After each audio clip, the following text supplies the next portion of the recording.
Well, the whole me too.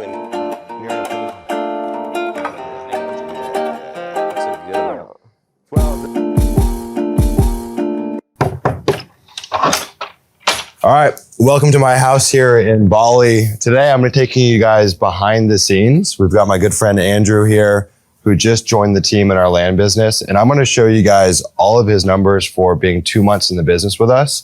And we're going to train him live in person. We're going to review the deals that he's working on. You'll see how he's structuring the deals, how he's making offers on the deals that he's done. We'll go through all of the negotiation strategies that we're using to lock up these deals. So whether you're building your own acquisition team in your business or you're a solo operator, what you learn in this video could change the game for you. Let's come inside. You got follow-up boss pulled up, yeah? Yep, land inside's pulled up. Land inside's pulled up. How long have you been doing this?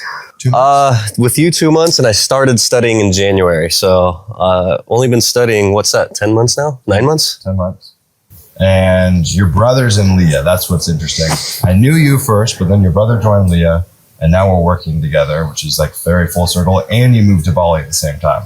I saw my brother having big time success with you, and I couldn't keep watching from the sidelines. Yeah, I had to get in somehow. So then it's ultimately on some level, perhaps the goal is not to work with me forever, but to do your own thing. Yeah. Right. Yeah. I'm not in a rush to do my own thing at all, but I thought there's no better place to learn from than from the boy himself. Okay, cool. What's it been like working, whatever it is, 15 hours ahead of PST, which is the time zone that we work in? Like, what would you say to people that are trying to do something similar? Opinion, very worth it, but it's hitting me a little harder than I expected. Working from 11 p.m. to 7 a.m. Yeah. That's not actually the bad part. It's the trying to sleep in during daylight. It's just not my thing. Yeah. It doesn't go well for me. So we're going to dive into follow-up boss. We're going to look first at the deals that you're working on. Correct. Pending deals. Okay, so first we're going to start here in the CRM. We're going to go through the deals that you're working on. And then just for perspective, this month, halfway through the month, roughly a little over halfway for September, 2 signed contracts for you, 180,000 in gross profit. Second full calendar month this month? Just finished it. Just finished, okay. Yeah. But when did you start? July 14th. July 14th, okay. But like first week, yeah, you didn't give me leads. No, I was just...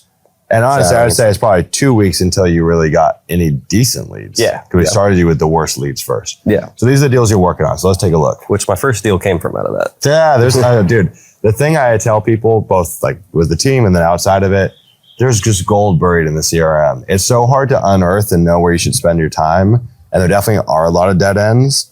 But I actually think that like we could repeat our numbers this year, next year with no new leads. Right. As crazy as that is. All right. Alrighty. I actually sent this guy a contract that was going to be a double close, and he read the marketing terms, and he was like, hey, you didn't tell me you're going to market it. And I was like, no, we just have the option to. But he still kind of likes the deal, but he wants that part taken out. He basically wants a cash offer. And at first I thought that wasn't possible, but you kind of checked this deal out the other day a little bit. It's the 5 different parcels. It's in the beautiful hunting and fishing property. Yep. And you mentioned subdividing it, which was not on my mind at first. And then he actually started mentioning that too on this other call. Yep. So he's actually okay with the price still, doesn't want the double close, wants us to cash him out. He's okay with 350K, assessed value 390K. And he mentioned it could actually be split into 9 to 10 lots. For just one of the properties? Because I know there's a bunch of different APIs. No, I don't think. He mentioned, I think, this one being split up into... But to be clear, he wants to sell all of these. He wants to sell all of them together. Yeah. At 350. He actually will not sell this one alone because this one kind of gives the access to that one. Yep. Okay. So my questions here, are we okay at this cash price now that we know we can subdivide? That's me. That's okay. Right there. Yeah. I mean, have you underwrote it from the subdivide perspective? Because that would be the first thing to do, which... I have not yet. That was news to me. Okay. I mean, it could be a long, drawn-out process, so we can kind of just do it high level. Is it this one that he says can be subdivided? I mean, that's the main one. Yeah. And he was thinking about doing, I don't know, like 4 lots with that. Yeah. They would all have a nice little lakefront. Yep. So my only concern would be topography. I think it works in our favor. I got a little more information here. The County Road 23 here does give access to these, but It's like an 8-foot drop off the road down. I could tell kind of, yeah, like it's like a culvert almost. Yeah. Okay, so yeah, this one, I mean, hypothetically, you could get 4 splits maybe.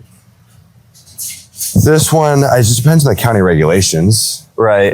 He mentioned you could build a road through this corner to that one to make that not landlocked. Right. I don't know if we would do that, but yeah, we could. Or he might have meant off of there, but he mentioned going through the corner of this property to get to there. We could create like a boundary line easement or something like that. I don't know if we'd want to develop the road. Depends on the price. This one goes from what's this top contour line at? This one's at 1444. Okay, so it's like a 30-foot drop. That's not that sizable, but it does have some steepness. So I have a feeling that this is steeper than it lets on. So maybe this one would only be like a lot split, to be honest. You might just go like shunk like that. So 2, maybe 4 maybe here. This one could be a lot split. I don't know about the setbacks. It could present some challenges. It may or may not be possible in this one. And then he owns this one here. We'd leave that as is. And are there any other lots that are included? That one up there. This one. And that might be it. 1, 2, 3, 4, 5, yeah. Okay. So yeah, now it's just about underwriting that. I mean, we could take a quick look. A lot of the sizes are going to be similar. Like this, like maybe we chop these into 4s. This one would be chopped into 4s if we lot split it. This one would be, is already 4. So like if we're just going to look at the 4 acres, it's going to tell us a lot. Okay. I was going to say, I think it's 45 total acres and at 350K divided by 45. We're looking at roughly 700 an acre. Okay. Right now. Now we have the water frontage. I'm not going to bake that in because that's just going to get confusing. So this is our closest comp, 1.4 miles away at 9,100 an acre. So already, giving us some pause. This is like a crazy whack job comp that doesn't mean anything. This is pending, so we don't know what price it's actually pending at. I doubt it's at that price. 6,500 is 20 miles away. I mean, God, there's not much close. If we go like 2 years. Yeah, 16K. Let's see about this. Okay. I mean, we'd really need to get someone out there to see. It's so hard to say. 49 feet of road frontage, has an 18 by 30 garage. Yeah, my hunch here is that he is asking for a little too much. I think there's margin, but not enough margin to do it at 7,100, 7,700. Yeah, per acre. Yeah. Yeah, that's probably too high. I mean, if we just look at like what's a 40 out here trading for? 4,000, 2,000, that's what's actively listed. So I think he's shooting the moon on his price. But I do think there is a subdivided play. I would probably, just from like a really quick snapshot, he's asking for crazy prices. I would probably shoot that at 9K an acre. I think that's about right for those subdivided lots. But I think he's asking too much. I don't even know where he got those numbers. There's nothing. The assessed value. Okay, well, if people don't buy at the assessed value. I could buy a 50-acre house, for 301. So I think, it was that his starting price too? No, I think it was 400K was the starting price. Okay. 9K an acre, you say? So that'd be my guesstimation. And again, we're only going to get a few splits. Yeah. Because you might get 3 here. You're going to get a split here. So that's 2. No split there. So like we're only creating 6 subdivided lots. So those would be at 9K. This would be at 9K.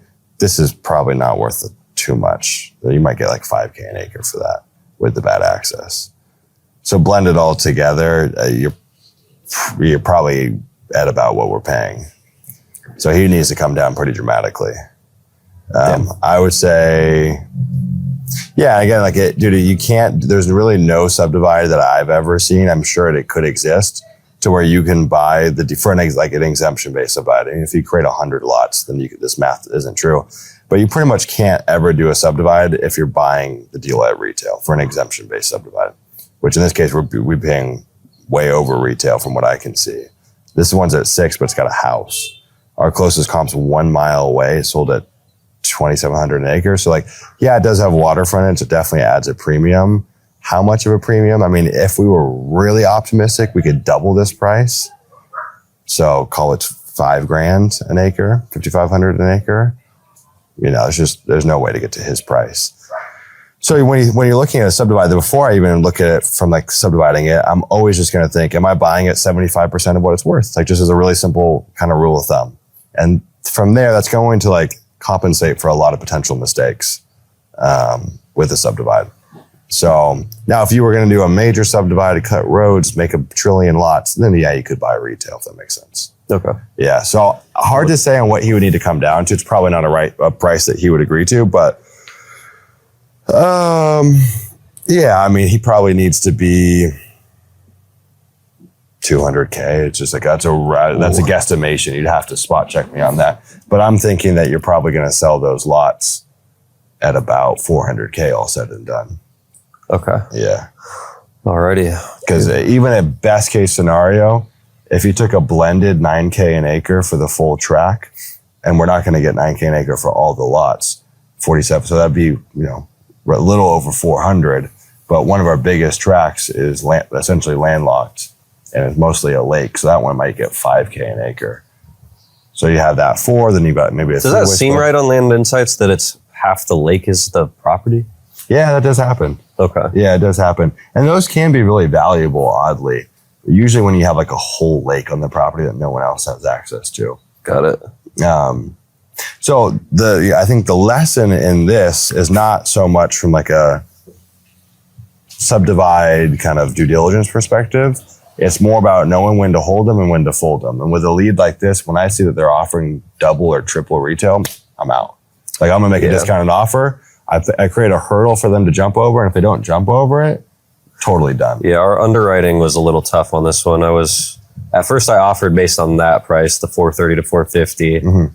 And then I was skeptical when after I had sent the contract, I was like, oh shit, we might be off on this. Yeah. And then I did my comps, and I had no idea where to be because things were all over the place. So what I'll say, I'll just pull it back real quick. What I'll say is, obviously we talk about proximity features recency for comping. Dude, proximity just does not lie. So when you have a comp 1 mile away, yeah, okay, we do have the water frontage, and that is worth something. Like that definitely does add tons of value. I think doubling up the price of a property for water frontage is very optimistic. I mean, even if you got 50%, that's a big win. So I don't think you're going to capture more than 100% of what the closest comp sold for. So I like my math is, why does it do that? Oh, because it's not the full thing. My math is so simple. I just quickly look at it.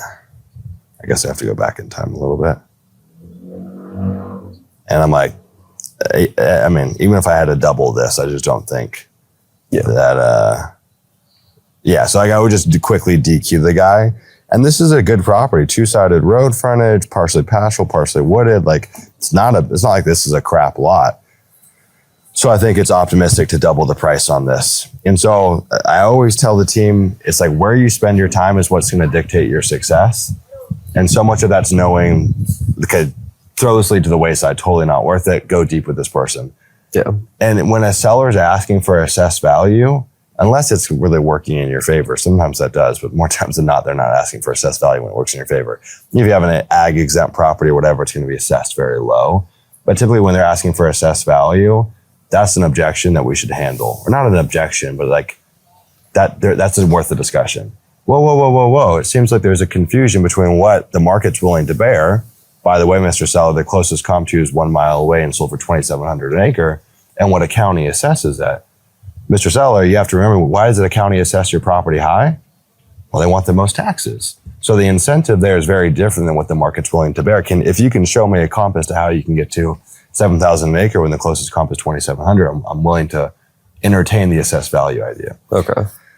But usually they have nothing to respond to that. They're just like, And I really like showing, especially when we're way off on price with a seller, I like referencing comps. A lot of people think that's taboo.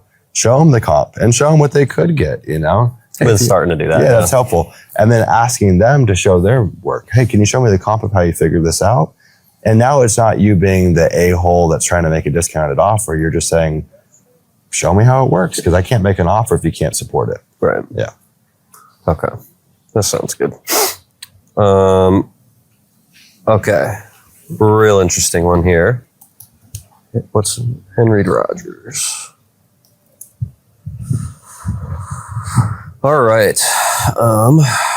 This dude has 100 acres and he split it 20 years ago into 110 lots. Whoa. And yeah, and that tickles my fancy. he has pretty much not stepped foot on the property since then. He's cut some roads into it. Everything's split and what's it called? Logged with the county or Platted. Platted, yes. Obviously, it looks like nothing has been touched. You can see some houses being built around there. So, and it's like an hour outside, or I don't know if it's an hour, but it's right outside of Columbus, Georgia, which is a populated area. Yeah. He turned down a $6K an acre offer, so $600,000. Okay. And he said $7K is an asking price, but I asked him about $6.5K per acre, and he said he'd think about it. Okay. Osama had comped this at, if we sold them all, which I know is a lot of work, 2.2 million up to 2.75 million. So, I mean, it is a lot of work, but if that's true, that's a lot of spread in my opinion. Yep. Is he older?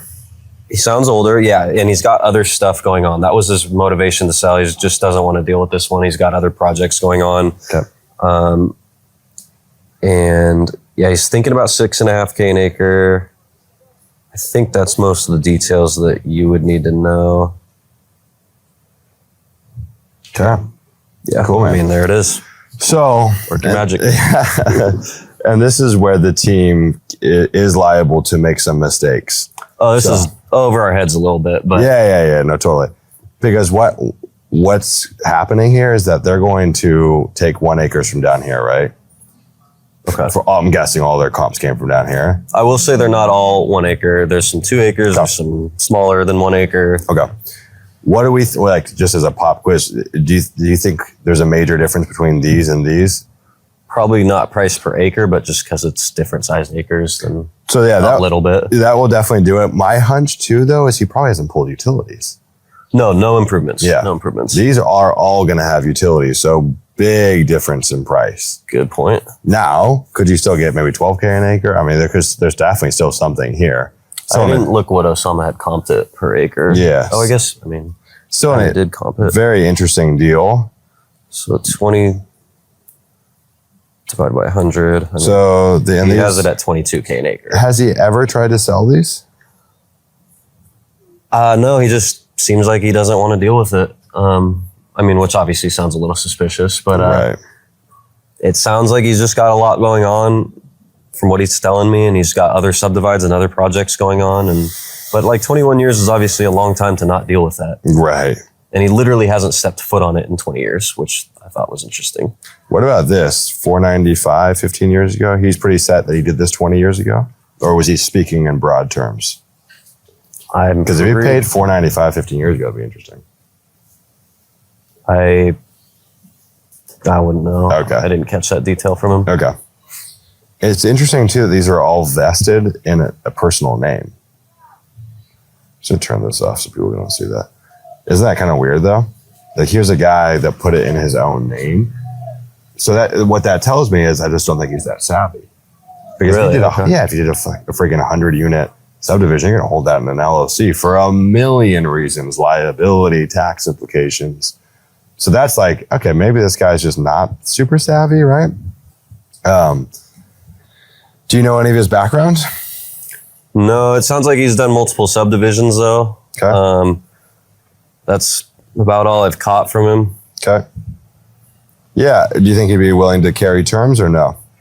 I think that was partly why I'm coming to you. I think because, I mean, I think Newman was talking about how much work this would be, and I was like, well, what if we did, make payments on it? Yeah. Which would be very typical in something like this. Also, don't let the fact that he turned down a 6K acre get in your head. I'm almost positive this guy would take a 6K an acre offer. Sellers lie through their teeth about this. I would say a quarter of them never even got that offer, and they're just flat out lying to you. Or the other percentage of them, they got like a very like loose offer on the phone, but no one ever put a contract. Hear it all the time. Yeah. Or the guy did make an offer, but had crazy terms. Oh, well, we're going to owner finance, but no payments for 5 years. Like, you know, I'm pretty certain if this guy's open to 7, he would take 6 cash. I would say no questions asked. To me, that's almost a guarantee, I would say. That would make sense. Yeah. Especially if he's never stepped foot out there in 20 years and he owns it for 20, like, you know. To me, there's a lot of things that point to the fact that he's bluffing on that one.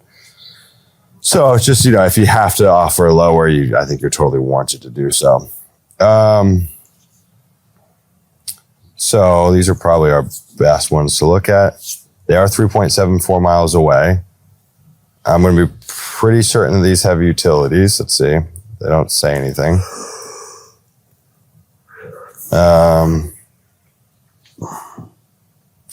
Took 3 months to go pending. Did sell at 19. I mean, it's definitely very interesting. These get pretty far away, unfortunately. 1 acre. Yeah, utilities is my biggest concern here, but this is a very interesting deal for sure. I don't know what to make of it from an underwriting perspective. I kind of doubt you're going to get $20K per acre unless improvements are made. Or whatever you guys, I forget what price per acre would it have to be to sell at to make it worth it at 600, 700K to buy? Oh, I mean, if you could double your money, that'd be sweet. Okay, so it'd be ideal that there's more margin for sure, because you are incurring a lot of inventory, so it could take a very long time to sell. So that would be like the floor. There would probably want to be some creative terms applied to that, because it could take 3 years to sell all these properties, or 2 years, or whatever. It could take a while. Figured it'd be a lot of years. So yeah, it could take a long time to get your base back. So kind of to counterbalance that, you probably want a better margin. And on top of that, I would say there's probably going to be physical improvements. So in a perfect world, I mean, dude, if you could buy something for 600 to sell it for 1.2, it's a great deal. So if this is cut and dry, then yeah, we could totally do it there. My feeling is there's probably some more red tape to go through.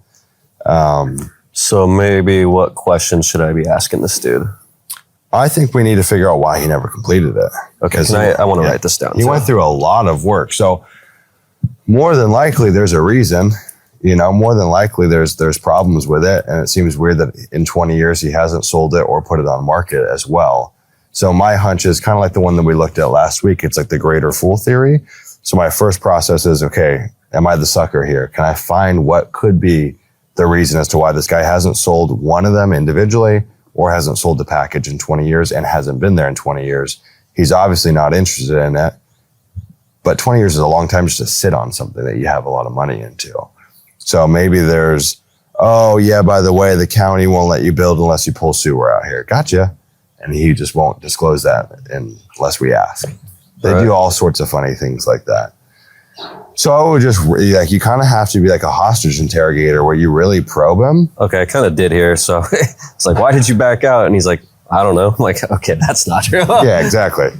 So I would push back. I'd say, you don't know?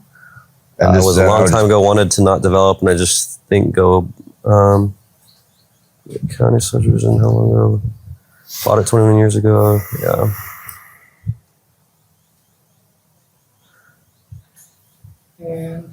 Good. I don't know. Maybe you might be right about the guy just not being savvy, not wanting to put in the time. Okay. It could be a lot of things. We don't know. You know, it's hard for me to hypothesize. I would just say you just need to probe them, and then we need to probe the county and fact check. But I want to see, like, you want to make this guy crack. Like, is he lying to you? Like, you can feel it. Or does he reveal things to you? And then we go and explore those points and go get the answers ourselves. So it's not like we're going to take what he says at face value, but don't let these guys slide off easy. So when he says, oh, I don't know why I didn't complete it. You don't know? Okay, so what's stopping you from completing it today? As in, what would you need to do to get this finished? Like, if you had to get these sold in the next 90 days, what work would need to be done to make these sold? You know what I mean? Just question. Were you saying to call the county on this? Or no, him first. Okay. Because there's no point in wasting our time to go get questions answered through the county if we realize, oh, this guy's full of it, or, you know, whatever. So why didn't you complete it? What would need to be done to get it finished? What else? what's stopping you from doing it yourself? I mean, if you've already done a lot of the work, like why not just start selling these things yourself? That's always the obvious question for, speaking to a developer. It's like, well, if the work is done and they have the roads and they're already platted, they've got individual APNs and you're paying taxes on all these, why not just start selling these? There's got to be a reason. Because you got to remember, he's paying taxes on 100 properties every year too. Yeah. It's a lot of money. And he hasn't tried to sell it. You know what I mean? Like that's suspicious to me. But I'm really like with someone like this, you're going to ask a question. He's going to give you a vague answer, follow up with another question to his answer and another question. And finally, you'll get to the truth. Okay. Yeah. So I'd say from a framework perspective, like just looking at the call transcripts, don't let these guys off easy. Be very curious. And, when you're polite, people will be receptive to it, but just probe. Okay. Yeah. Okay. So we're way too early to think of a finalized offer right now. Yeah. Wait. Yeah. And on these big deals, that's very typical. Like usually we don't come out swinging with an offer because you don't want to get them anchored to something if we realize, oh, well, we have to spend $250,000 on roads. We got to put in septic just for, and then we have to double back on our offer. Now he's pissed. So I just say like, keep it high level. You could talk in a very wide range, but always kind of create the frame to let them know it's subject to change, but keep it very vague. Okay. And also, if you're too forward with some of these like high value sellers, it usually turns them off too. So just stay curious. Okay. But this is an interesting one. It's very interesting. I think there's something here. I did remember he said he doesn't mind the 90 to 120 days feasibility. Okay. So he's open to like not such a fast close. Okay. Cool. I should probably see if he's open to owner financing, right? Yeah, you don't have to get super deep in that yet. No, I'm not going to talk numbers, but just see if that's an option to him. Yeah. All right. All right. Okay. I find this one interesting. You might not. We'll see. We have, it's actually not the right one here. So these are all commercial properties owned by this guy out in, I think, Alabama. So we're going to look at these 4 lots all next to each other right outside this really big city. Is that not a big city, but like a densely populated area. Sorry. No, you're good. And so it's a little under 4 acres. It's 3.9. And this is a Walmart that it's right next to. So, I mean, that's a good sign. Yep. He wanted $500K. I pitched him, quick, let me close this out. He wanted $500K. I pitched him at like $350 to $380 today. And then he came back to me he would go $450, which I'm pretty sure we still can't do. Mm-hmm. But, so it's commercial properties. I went on to LoopNet and I, did some comps. I didn't really save them on here because there wasn't that many to go through, but, everything was about 125K an acre or more, which came out right at about 500K, which is what he's asking for. Yeah. But that's where we're at. He's countered at 450. I have no idea if we can hit that, and that is why I'm bringing it to you. Yeah. My first hunch is that he probably is asking too much, but that doesn't mean it's a deal killer. It's this guy, Cy, Alabama. No, his name's, should I say that? Oh, no. But it's under this LLC, right? Yeah. So, okay. First thing, really easy. This is like the easiest gut check. Has land doubled in value in 2 years if we're an investor? Doubt it. No way. So he paid $265 2 years ago. That's my first thing I look up when I pull this up on Land Insights before I get on the call with them. He says 500. I just tell him, how the heck am I supposed to double what you paid for 2 years ago? It's impossible.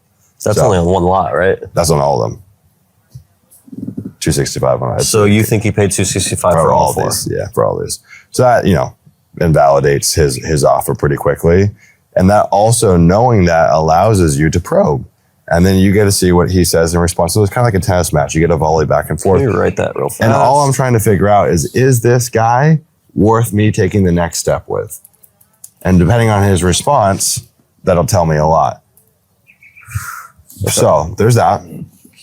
I'm sorry. Can you repeat what you just said? Yeah. So, you want to know this. That's going to give you, especially for a commercial property that are hard to comp, but this is for any property. I need to know this to figure out, is his offer worth scoffing at? Like, should I push back on it?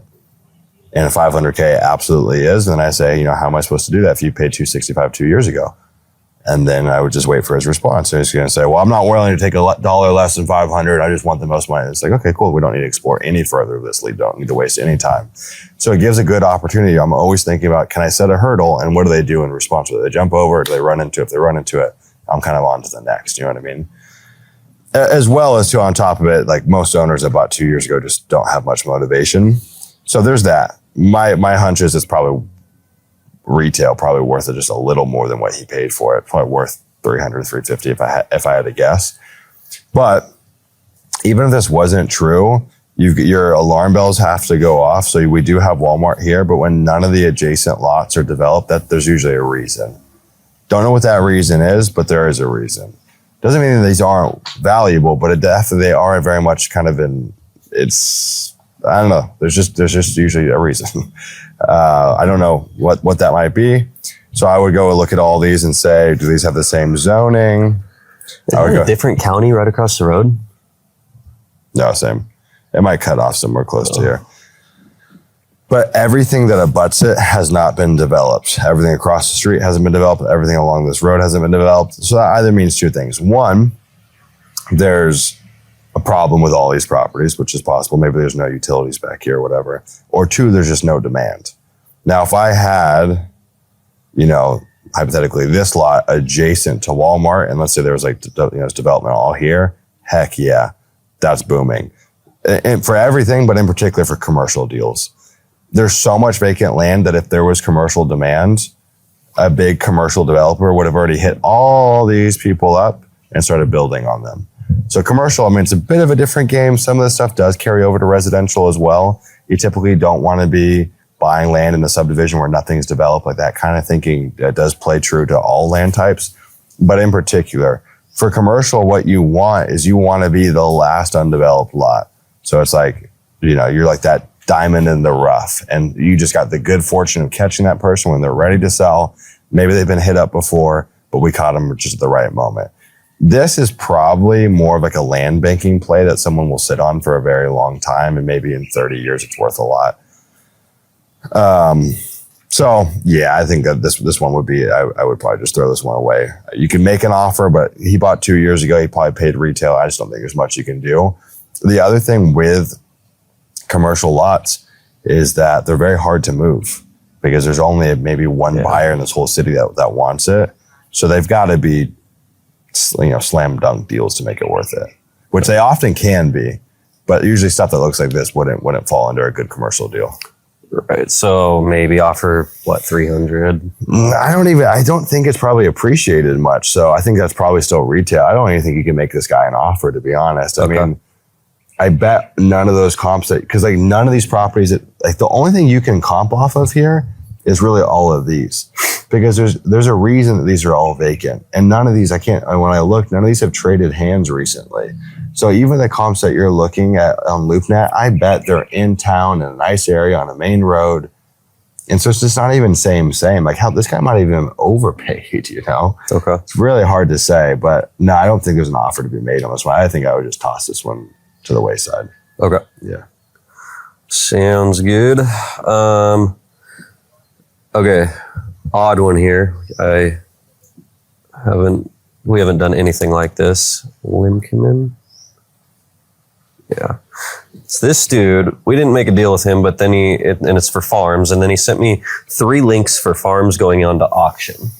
And Newman told me to just, comp them. And then, I did. And I see them all as they're right around in the same area. I have them all at $5 to $6K an acre, final sale price.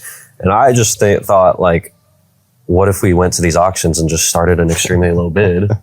I don't know. Yeah, I don't know either. I've never placed an auction, so yeah, none of us knew what to do with this. But I just comped them and figured, if we can get these in an auction under 4K per acre, I thought that was interesting. They look like beautiful farms, all 3 of them. Yeah.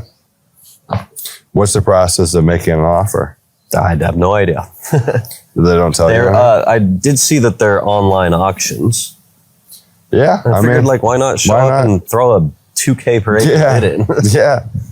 I mean, I've never done it before, but I'm not opposed for sure. Yeah, I don't think any of us had handled anything like this. Yeah. Beautiful farms. Beautiful farms. Yeah. I mean, you just never say never, right? You really don't know what could happen here. So I kept putting this thing off and I was like, all right, I just got to compliment. For sure. See what's here. Definitely, we can't, these aren't subdivides, but farms are valuable. So just, buy them as a flip. And yeah, I don't know if these are going to be, if there's a ton of people there or what. I would have to think that these people probably have a following. So like, I've heard some sellers that acquired their property in an auction where almost no one knew about. Yeah. Like a tax auction or something like that. Yeah. This could be interesting. Let's throw a bid on it whenever it goes live. Right. So the first November one, 18th. that one does, but the first one goes live October 23rd, and I think it said something about it being online. Yeah, live and online. Okay. Yeah, see what happens. So like, I'm going to show up to that. Yeah, why not? That's interesting. Could land a good one. Yeah. All right. Okay, that's the deals that I really needed you to see. So I guess we should go through contracts, yeah? Yeah, we can grab a couple, whichever you think are kind of most pressing. Okay.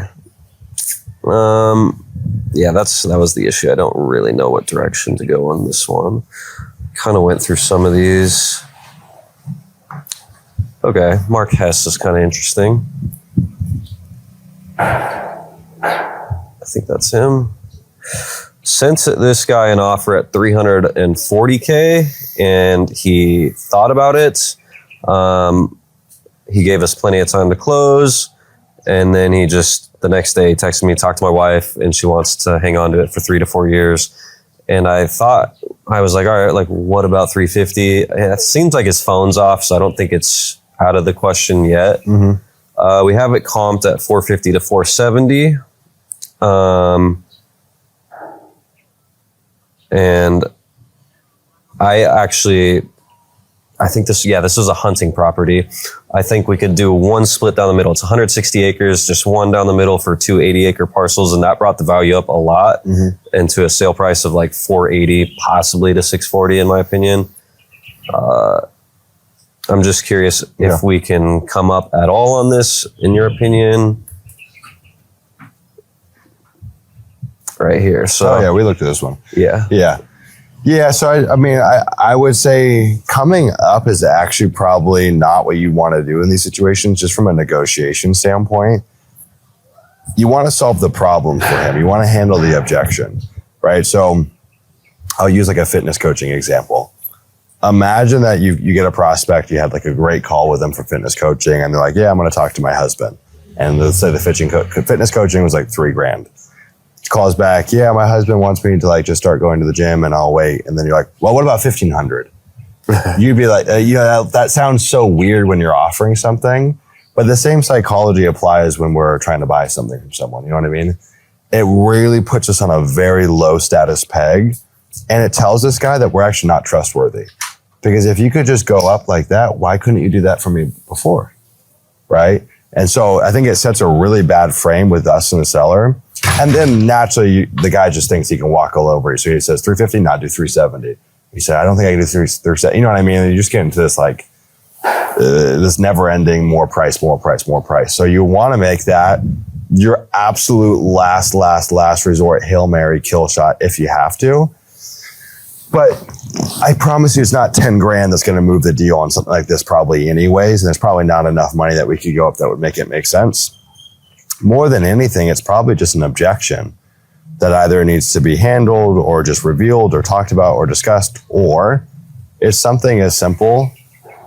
Oftentimes in these partnership situations where there's a husband and a wife, that the wife doesn't know who you are and as a byproduct doesn't trust you. So my natural resort would be not to offer more, but I say, look at it, I don't want to overstep, but do you think it would be valuable if we all had a call together? So just maybe we could loop your wife in just so there's no stone left unturned. I don't want to overstep, and see what he says. Because what could happen is he wants to sell the deal. She might not want to, a lot of times because she just doesn't know you from Adam. And if you can do the selling for him to his wife and convince the wife, you're doing him a service. That probably just helped me on another deal too. Yeah. So there's that, or if that's not an option, you just probe. Okay, so what are you guys going to do in 3 to 4 years? just out of curiosity, I mean, do you think if you sold it now, is there anything you guys would use the money for? Like, I'm just trying to get a sense of why wait 4 years to sell this, you know? Okay. But I almost never recommend offering more unless the seller specifically comes to you and says, Andrew, I talked to my wife, she needs to be at 345. All right, cool. I'm still going to negotiate. I'm going to say, I'll talk to the team. I might be able to do 343. Never give them that price. Because if you give them that price, again, if you fold too easily, you're telling them that you could have done that all along. Okay. You always want the seller to feel like they got the longer end of the stick. And when you fold and concede and just give and give and give, it doesn't feel like that. Because if you're so willing, they must be on the losing end of the spectrum. You know what I mean? So, that might have scared him off. More than anything, he probably blocked your number, to be honest. He's probably, that happens a lot. There's a chance of that. I'm going to try him this week. Yeah, it happens a lot in this business. What I recommend, try alternative channels. Drop him an email, send a Loom video. You could try from a different number. The ship probably has somewhat sailed to like revive it.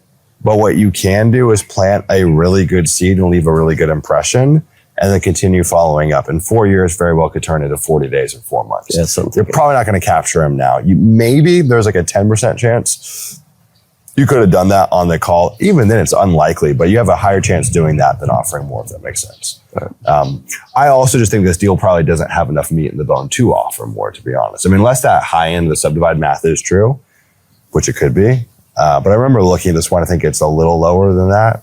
There's probably just not a lot of wiggle room there. Okay. Did you want to do other stuff besides go through the contracts? Do you have any general questions? They usually just come up while we're doing. Why don't we look at maybe one more or two more contracts that have hit a dead end? Because I think good questions can arise from that in terms of like how to best handle it.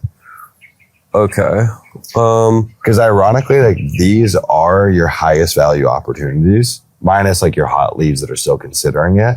Yeah. But a lot of times when people get a no from a seller or not now, they put that into like, okay, not very high value. I'm going to go find a new high value lead.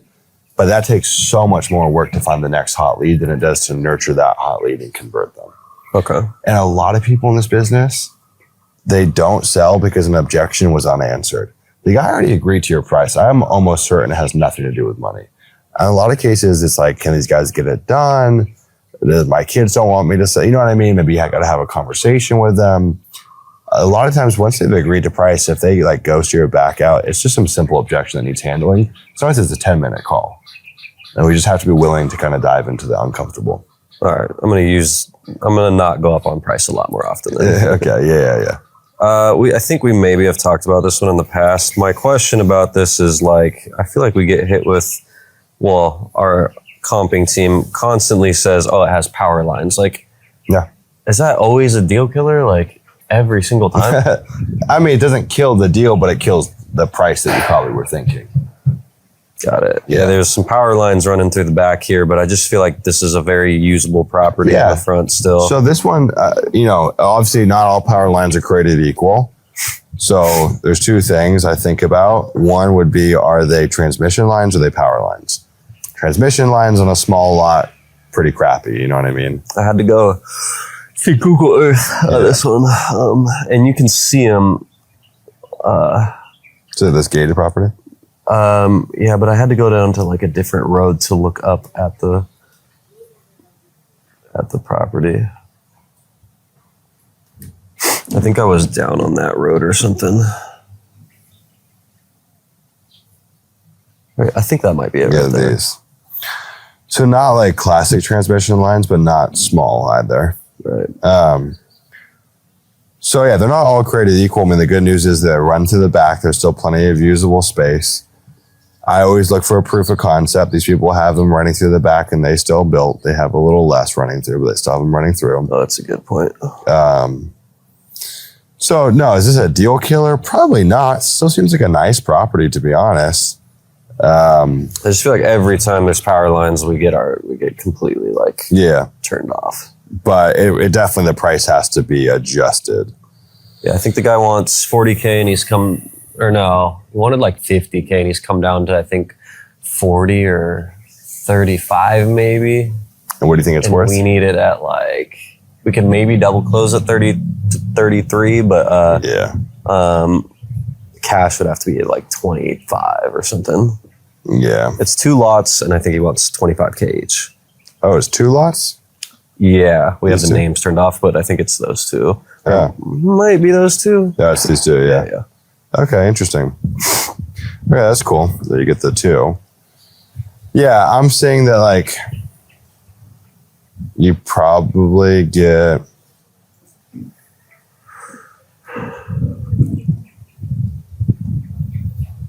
that one sold for 21. It's pretty nice. No transmission lines. 20. Maybe some power lines. So yeah, you probably get like 45, 50 retail. So he's asking retail. Yeah. Or was. So yeah, you could probably double close this at 30. And I think he's already thinking about listing with a realtor, so he Yeah. doesn't really care about the double close. He might just not have much motivation, to be honest. But I don't think the transmission lines kill the deal because, dude, even without them, the math is still the same. Got it. You know what I mean? The closest comp is on for 20K a pop. Okay. So, yeah.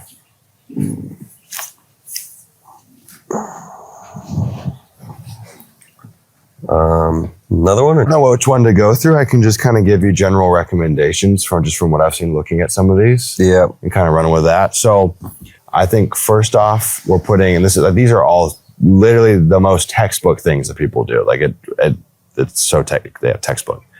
So for everyone listening, this is helpful for you. Don't take what they're saying about the price so literally. Like it's noise. So like when the seller's like, oh, I got an offer for 6K, I wouldn't take 6K, and you go to 6,500, you're taking their price too literally, and so you're trying to beat that price. Don't even like out of sight, out of mind. It might come up later, but don't worry about it. It means so little. Our best deals often they say, oh, I got an offer for 6K an acre, I never took it, and we buy it at 4K an acre. You know what I mean? And like I was telling you the other day, if you're taking that price so literally, you're never going to have confidence to make that 4K an acre offer. And so you're never going to get the Grand Slam deal because they're anchoring you. So you always want to be in control. They're in your frame. When you're in their frame, you're falling for what they're saying and taking it too literally. Oh, well, I can't make that 4K an acre offer, even though that's where you really need to be. So as a byproduct, we end up missing deals because we don't make the aggressive offer. You never know what they're going to say. And we end up missing home run deals. So just like out of sight, out of mind. It doesn't mean that they're always going to concede, obviously, but it's like, dude, I'm telling you, they lie like 9 times out of 10. Some part of it's a lie. And imagine too, dude, if you would put yourself in their shoes, if you were super duper distressed, okay, like you really needed the money, which by virtue of them having a long conversation with you and engaging with our marketing, yeah, dude, they need the money. Like they wouldn't be there otherwise if they didn't. But if you put yourself in their shoes and you were very distressed, and let's say 4 years ago, you did get a 6K an acre offer that you did not take at the time you didn't need the money, would you tell the person right now that, hey, I got a 6K an acre offer before, but I'm willing to take less. I need the money. They would never say that. They're always going to put on a poker face. And you got to remember, a lot of these people are 40, 50, 60 years old. They've got life experience. They know how to negotiate. And so they're always going to put on the front, oh, I don't need the money.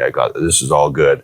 No, they need the money. That's why they're there. So you're just like, you kind of want to, I always tell the team, it's like, develop the sixth sense. Like where you got the Jedi mind tricks, you're just cutting through the noise. You see right through what they're saying. It's whatever. You just know what's happening. So far this month, we've sent 118,000 texts or something like that. Dude, only 7,000 people responded. So like 100,000+ people were not interested in what we had to offer. Out of the 7,000 people, only 800 of them wanted to hear an offer. Out of the 800, only 200 some odd people were willing to engage with us and got added to the CRM. So it's like even when they end up in the CRM, they've been so whittled down that most of them are way more motivated than people realize. That's a good point. Think about how many people just deflected us because like, no, fuck no, I don't need the money. I don't need to talk to you. I don't want this. That's a great point. Yeah. So there's that. Jedi mind tricks, kind of seeing 3D, like seeing the full picture, not falling for their traps or their prices. I think the other thing, this is very common too, be more aggressive with your offers. And this is partially related to the first thing that I just talked about. Like what happens is like we see the math and we're like, oh, I could buy it at 400. I could sell it at 500. That's $100,000 a spread, but you'd be crazy not to do the deal. But in actuality, when you go through enough deals, you realize you actually need, there's a reason most people buy at 50 cents on the dollar in this business for a multitude of reasons. But you need that cushion. You need to be more cushioned than you realize. So a lot of your deals I see, you're working on bigger deals, which is exciting. So the numbers naturally get bigger, but our offer percentages are still too high. Yeah. So we're kind of falling for like 80% offers or whatever, 85% offers. And there could be a lot of dollar amount spread there, but those never play out well in actuality. Those are always a train wreck. So be aggressive and you get exactly what you asked for in this business, just full stop. You ask for crazy offers, you get crazy deals. And so just being comfortable making those crazy offers. The next thing, this is classic too, knowing when to fold them, knowing when to go deep with people, being able to spot motivation, unearth motivation, and unearth people that aren't motivated and just fold them. And so I think I'm okay at that, but obviously room to improve. Yeah, I think where I'm seeing it right now is on deals that are more complex. So that makes a lot of sense. It's happening more so on deals that are like out of the norm, like the weird deal that we looked at in Washington, or even the commercial deal. You know what I mean? Those are not your run of the mill buy for 20, buy for 4, or sell for 40, where you can quickly diagnose. Like you're like, well, I might be missing value on this, or yada yada yada. But by thinking we're missing value and like, oh, I'll take another look at it, we're missing the main point, which is, dude, the seller's asking for whatever, 4 times retail. Like, handle that first before you even think about trying to unearth value. I don't know if I explained that correctly. Like, I do that, and you don't see them because I'm no, for sure. I'm sure there's so many that get swept under the rug, but it's just like I forget where the one was that we looked at, Wisconsin, Michigan, the first one that we looked at. It's like, okay, we think there could be hidden value there, but the seller's asking for so much more than the closest comp. So to handle that first, we can figure out the value later. And I think that's where a lot of people, they're so worried about making the offer and making the right offer that we forget that the most important thing to do first, and this is why we do a 2-part close, is to qualify the seller. So when you get on the first call, and sometimes even the second call, sometimes even the 5th call, price doesn't always have to be hashed out in terms of you making an offer. Just probe and probe and probe and probe and try to get to rock bottom and then make your offer. Because what can happen when we make our offer too early, we've anchored ourselves and it's so hard to work off that. So sometimes it's actually wise to hold back on the offer. So, because like, dude, once you make it, that's etched in stone in their brain. And you're always going to be the bad guy if you have to go lower. What else? I mean, I think, like, I don't know if I've ever talked about this. Toyota has this philosophy called the 7 whys. Have I ever talked about that with you? So, like, it doesn't perfectly relate to what we do, but it kind of does. So, like, Toyota's design principle when they're making a car is every single part of that car, you've got to ask 7 whys about whatever that feature is.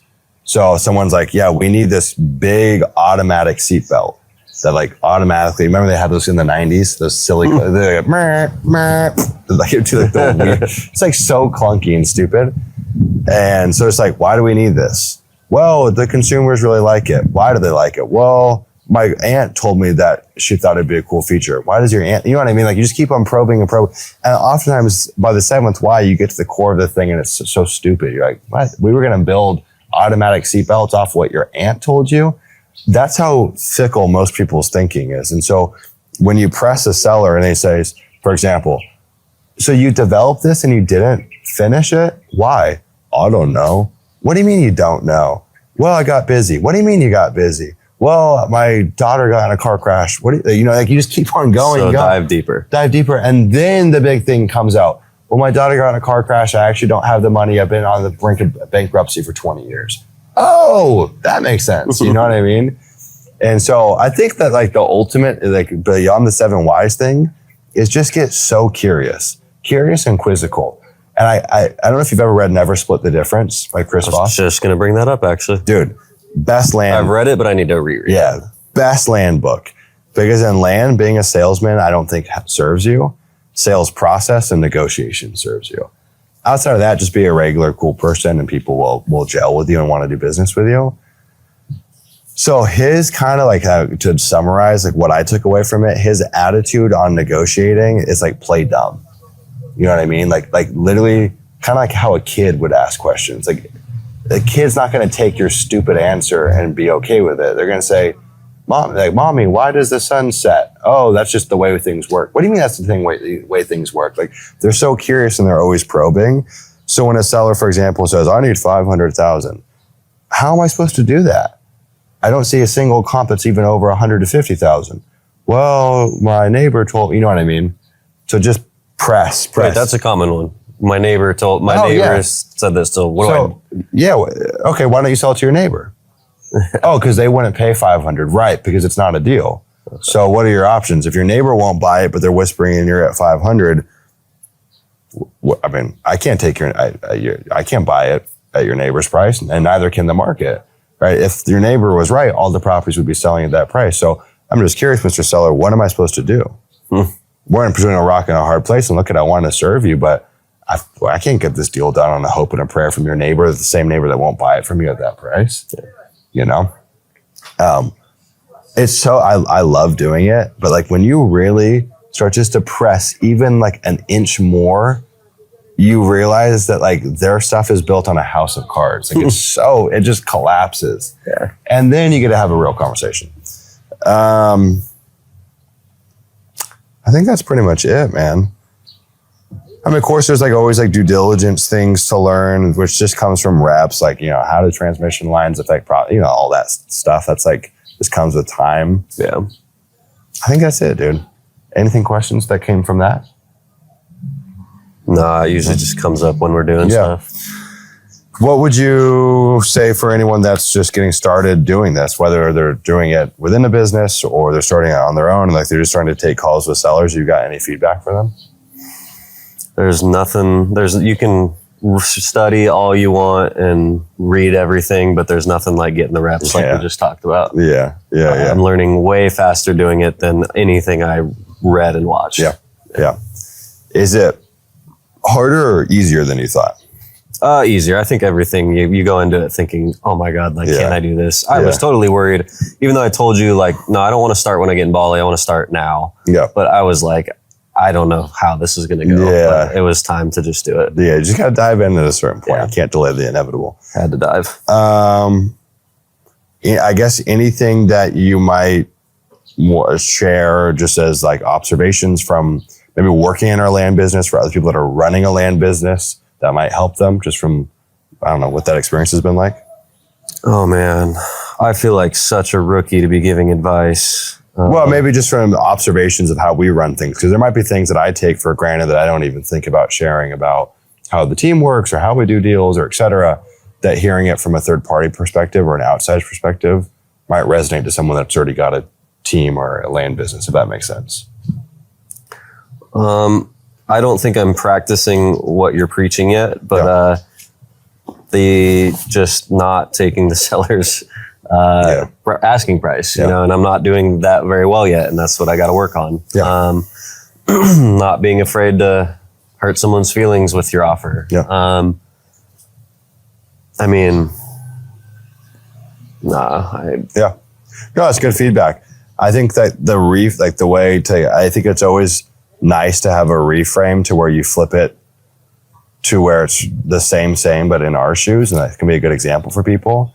So like the flip there would be like when someone on our team makes an offer through text, are we living and dying by that number? No way, because it could be wrong or we could be more negotiable. That's the same for the seller's first price. You know I did think of something. And you said Jordan's very good about this, and I'm still working on this, and that is not going in with so much optimism. Right. I definitely do that too much, and I see the nicer comps rather than the shitty comps. That is something I continue to have to work on. Yeah. I've gotten better, but we've got a lot to go on that. Yeah. It's like a healthy dose of, I hate to say pessimism, but just being like very conservative, but still like I'm conservative, but I'm continue to trudge along because I just know like miracles happen in this business. Crazy, fortuitous things happen. But yeah, being conservative pays because all it takes is a bad deal to like really shake things up in a and I did actually just think of another question. Yeah. So I was doing a little bit of this right when you had hired me. I went on the weekends and did a little bit of calling people for Matt. Mm-hmm. And something I noticed was Matt would do his comps, and then his what I could go up to on the offer was always, it seemed like a lot closer to what his comps were, like this sales price. Like it seems like he was going a lot closer to their asking price than we are. And I was wondering, is he being too loose with his offers or are we being too tight with our offers? Yeah, yeah, it's probably, I mean, I can't say where he's at today, but knowing some of the deals that he's done and what he's experienced, he's tightened things up, because the natural course of action, just like you've gone through, is people, they see the dollar spread and they think, well, of course, I buy for $380, sell at $420, that's $40,000. It's got to be a deal. So it just comes with experience that you realize that you need way more margin of safety and way more cushion on deals. So no, I don't think the only thing that we could do in terms of coming up on offers would be potentially looking at deals from different angles to unearth different value. That could be a thing that we are missing. But for just a standard deal, no, I just don't think anyone can offer more than us. Because like what happens is, even if you were somehow willing to take on the $300,000 property that makes you $10,000 or whatever, you need so much internal manpower to get that volume of deals. That just doesn't make sense anymore. It's a better, smoother operation to do less deals, but better deals. And I've been on both sides of the aisle.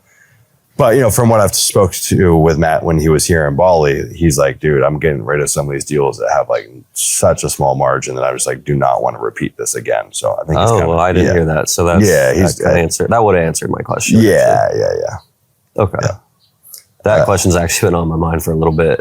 Yeah. Because I've been feeling like I've been getting held back, but I also know I'm a rookie and I am probably being too optimistic as usual. Yeah. But I mean, I look at there's definitely wiggle room in terms of how people interpret the cons of a property. So there could be truth to us being too conservative. So as an example, if our property has wetlands on it and you actually say, well, look, it's in the back of the property, it's not that big of an issue, and our team's like, oh no, it's got wetlands, it's a big issue. Okay, like we could be missing value there. So I can't say on every deal we're perfect. Of course, yeah. But in terms of like your vanilla property, there's not any more we can offer. But yeah, I think that when you start moving into the area of discretion where you're like, well, like, you know, our property's got transmission lines, but it's a 20-acre property, it's in the back of the property. No one knows what that does to value. So ask 10 people, they're going to all give you different answers of how it affects it. So those you could probe further, and maybe you do find out the team's wrong. You talk to a realtor that walks in, and they're like, no, it's not a problem at all. So that stuff we could be making mistakes on, for sure. And I'm certain that we do. But for the most part, after doing 700 plus deals, I've done enough low margin deals to just have a very good sense of like what the upper limit is. And really 75% is just a really good guiding light. For stuff that's like 40, 50K and beyond, if you're under that, it probably needs to be closer to like 50%. That's probably something I need to work on too. I haven't been I've really let those percentages go, and I've just looked at, like you said, 300 when it sells for 340 and I see 40K. Yes, that's what gets you. Rather than doing the percentages. That's not 40K, dude. That's probably, you probably don't sell it at 340. That's almost a guarantee. You probably sell it at 330, and after everything, that's probably $6,000. Yeah. And that's probably 20 hours of manpower to get that deal done. Yeah. Your time and everyone else's time. Okay. So you start selling enough of those yourself and you see the commission and the time that went into it, and you're like, why did I do that? You know? And that doesn't even factor in everyone else's time on top of it. Those deals get shrunk very quickly. And the reason people in this business, there's a reason that all the people that came before me that are way smarter than me, why they all preach buying at 50 cents on the dollar. Because land is illiquid and prices are very unknown. It's not like the stock market where you're like, oh, I can sell this at $14.99 and I know there's a buyer there for it and there's liquidity. Dude, the comp a year ago might have sold at $370, but maybe there's only one buyer right now in that market. So it's very illiquid and they're only willing to pay $360. So if we want to sell it now, you got to take that $360. That's what happens in an illiquid marketplace, is that prices are all over the map. So you need a big margin of safety to account for that. Let alone, did we make a mistake? Because you never know. There's a dead body buried on the back of the property or whatever. Like crazy things happen. So yeah, so many variables. And then there's, hard costs that you don't see outside of it. You got to factor in. That actually happened recently. They found a Native American Indian burial. On one of ours? One of ours, he's like, actually, I'm not interested in a deal. I just found a Native American body. Like, oh my God. I was like, that is actually the coolest text I've ever got. Oh my God. Fun. Oh my God. Yeah, there's some voodoo magic going on out there. That's crazy. Yeah.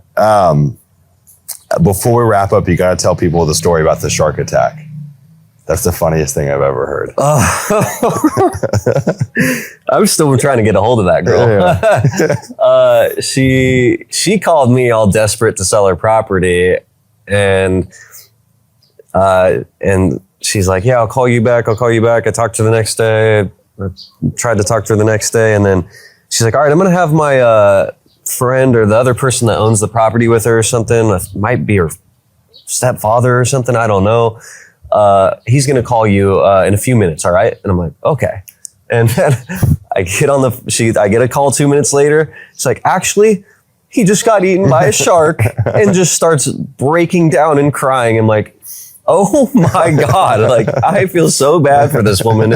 But I'm also like, she offered to cash at me before that. And I'm like, is this a scam? What is going on right now? She offered a cash app. She's like, you've been doing a great job, Andrew. You're pleasant to talk to. Let me cash app you. I'm like, okay, that's okay. I don't need that. Thank you, though. Oh my God. Yeah, she was definitely yanking your chain. I just was very confused all around. So funny. Yeah, we talked with some funny people. She sounded legit. And then I called her a week later, and she's still stuck with that story. And does she sound heartbroken? Yeah, like, and she was not ready to talk about the property. I'm like, all right, this sounds not like a scam now, but I don't know what's going on. I could be wrong. Who knows? How long was your first call with her? It was a good few minutes. It was one of those where we kind of got the lead, but didn't know where the property was. And I had to find it with her on the call, and then kind of made a quick offer. She wanted to go up. I was like, I don't know. We'll talk tomorrow. Let me talk to the team. And then that happened. Wow. A shark attack. And when she said it, was she like very emotional? Oh yeah. Like slowly broke down into tears. And I'm like, I just kept like apologizing. Like, obviously I felt terrible. Oh my God. That'd be kind of if she was pulling your chain, it's kind of sick for her to do. Yeah. You know? Yeah. That's so true. God. We ain't coming up on price for that. No. All right, guys, we'll wrap up the video here. Thank you guys for watching. If you think that was a scam or legit, you can drop it in the comments down below. We'll see you guys in the next one. Bye.